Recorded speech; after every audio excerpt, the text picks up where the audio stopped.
Hola queridos amigos, un saludo a todos aquellos que están viendo el video. En este momento les doy la bienvenida a tu canal favorito, Te lo enseño ya.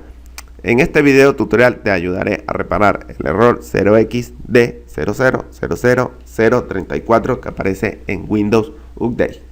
La primera posible solución es que vayamos acá a inicio y vamos a la parte de panel de control.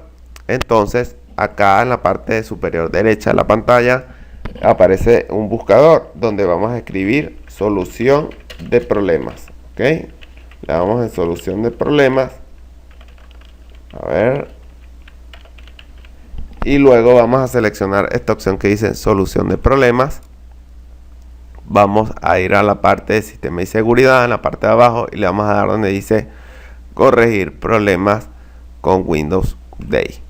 Le vamos a dar clic y luego le vamos a dar en siguiente.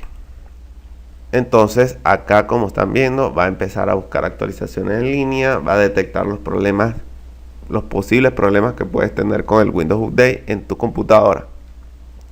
Entonces si en dado caso no te llega a servir de esta manera, pues vamos acá a inicio, escribimos en el buscador de Windows la palabra CMD, le vamos a dar clic derecho, muy importante, ejecutar como administrador. Entonces nos va a aparecer esta pantalla en negro y en la descripción del video, en la parte de abajo, hay una serie de comandos los cuales vamos a colocar en esta pantalla. Entonces el primer comando es el next store was user, le damos copiar, luego acá en la parte de arriba le damos clic derecho, editar, pegar y le vamos a dar en enter.